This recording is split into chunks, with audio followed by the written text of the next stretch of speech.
कावेरी की शादी राजीव से हो जाती है। कावेरी और राजीव ट्रेन से घर आ रहे होते हैं। ट्रेन में सारे बाराती भी बैठे होते हैं। इतने में अचानक से कावेरी का पेट गुड़गुड़ करने लगता है। अरे मर गई रे, लगता है मेरा पेट खराब हो चुका है। जैसे जैसे ट्रेन चलती है कावेरी के पेट में उतना ही गुड़गुड़ बढ़ता जाता है और कावेरी को टॉयलेट लग जाती है। ओह नो, ना जाने ये ट्रेन इतना क्यों हिल रही है जिसके चलते मेरे पेट में बहुत ज्यादा गैस बन चुकी है। अगर मैं इतने लोगों के बीच शौचालय जाऊंगी तो ये बाराती मेरे बारे में क्या सोचेंगे कि बहू कितनी बड़ी हगोड़न है। तभी कावेरी धीरे से पाद मार देती है जिससे पूरे ट्रेन के बोगी में बदबू फैल जाती है। अब आराम मिला। राजीव जल्दी से अपनी नाक बंद करके गुस्से में बोलता है, अरे बाप रे, इतनी बदबू! अरे किसके पेट में चूहा मर गया है? किसने इतना गंदा पाद मारा है? लगता है इस बदबू के कारण मैंने जितना बारात में खाया है सब बाहर आ जाएगा। अरे बोलो, किसने किया? अब अगर किसी ने इतना गंदा छोड़ा ना तो मैं उसे ट्रेन से बाहर फेंक दूंगा। कावेरी डर के मारे चुप बैठी रहती है और वो बेचारी कुछ नहीं बोलती। आहा, अब जाकर थोड़ी सी राहत मिली। कावेरी सोचने लगती है, पाद तो इतना भी खराब नहीं था, ना जाने इन लोगों को इतना गंदा क्यों लग रहा है। मुझे तो मेरा पाद बहुत अच्छा लगता है। तभी थोड़ी दूर जाने के बाद एक भजिया वाला आता है। भजिया भजिया, 10 रुपए का एक पैकेट गर्मा गर्म भजिया भजिया। भजिया वाले भैया, भजिया देना तो। कावेरी भजिया खाती है। भजिया खाते ही कावेरी का प्रेशर फिर से बढ़ने लगता है। ओह नो, मेरा पेट तो फिर से गुड़गुड़ करने लगा। मुझे तो जल्दी से शौचालय जाना होगा।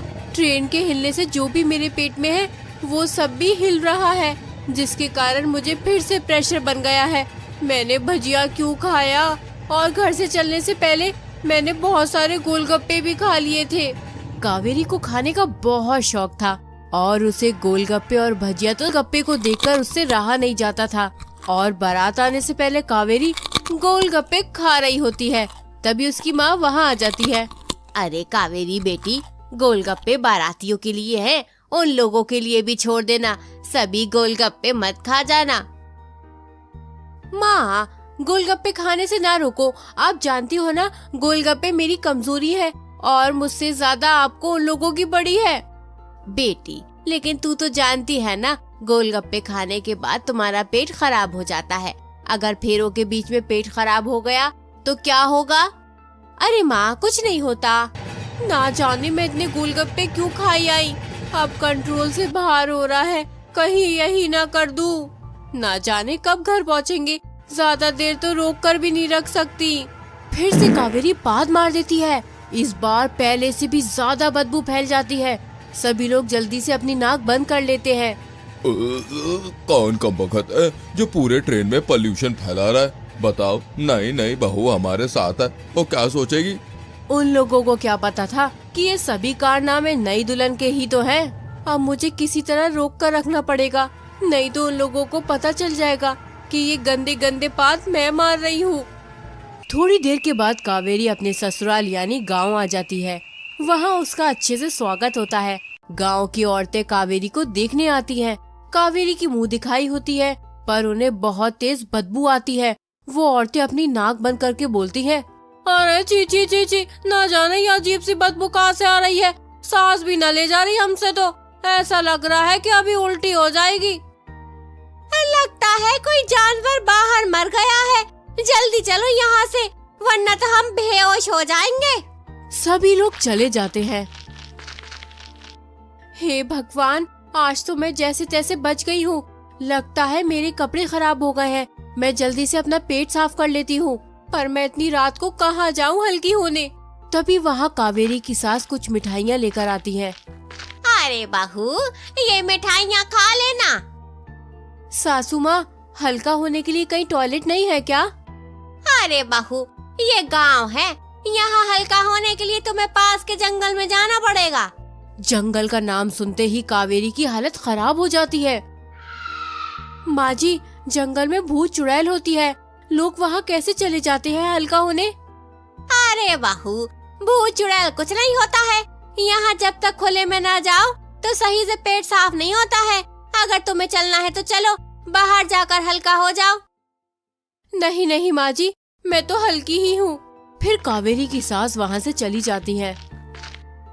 अब क्या करूँ, घर से बाहर कैसे जाऊँ हल्की होने? वहाँ कितने सारे सांप बिच्छू होंगे, उससे बढ़कर भूत चुड़ैल अगर सामने आ गया तो मेरा क्या होगा? कावेरी कुछ देर सोचती है, फिर एक पॉलिथीन निकालती है और उसी में शौच कर देती है। अब जाकर जान में जान आई। पेट तो हल्का हो गया, पर अब इस पोटली का क्या करूं? अगर इस समय फेंकने गई तो लोग क्या समझेंगे? नई नई बहू इतनी रात में क्या फेंकने आई है? तभी कावेरी को एक उपाय सूझता है। वो पॉलिथीन बेड के नीचे रख देती है और खुद बेड पर बैठ जाती है। थोड़ी देर बाद वहाँ राजीव आता है। राजीव को बहुत तेज बदबू आती है। वो जल्दी से अपनी नाक बंद करते हुए बोलता है, हे भगवान, इतनी गंदी बदबू कहाँ से आ रही है? लगता है कमरे में कोई चूहा मर गया है, अभी देखता हूँ। कावेरी घबराते हुए बोलती है, कहाँ बदबू आ रही है? लगता है आपका पसीना बदबू कर रहा है। आज हमारी सुहागरात है, पास तो आइए। राजीव कावेरी के पास आता है, तभी गंध और ज्यादा बढ़ जाती है।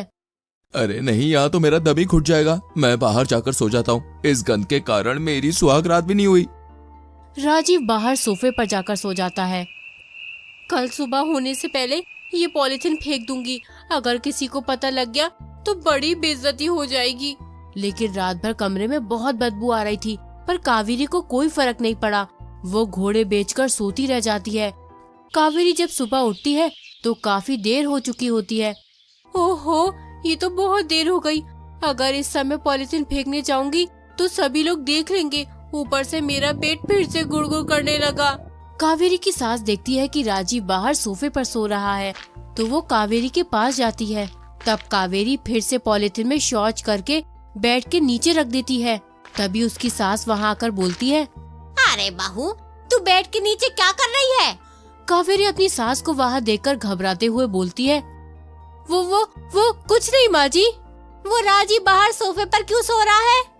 वो माँ जी, रात को उनको रूम में बहुत गर्मी लग रही थी, इसलिए वो बाहर जाकर सो गए थे। ठीक है, अब हल्का होने के लिए जंगल चलो। अपना लोटा ले लो बेटा। माँ जी, मैं तो हल्की हो गई। कहाँ और कब? माँ जी, मैं जंगल गई थी, आप सबके उठने से पहले। चलो अच्छा है। हाँ, ये बदबू तो अभी भी आ रही है। लगता है मुझे ही घर की सफाई करनी पड़ेगी। नहीं माँ जी, मैं कर दूंगी सफाई। अब बाहू, तुमसे नहीं होगा, तुम नई नई दुल्हन हो।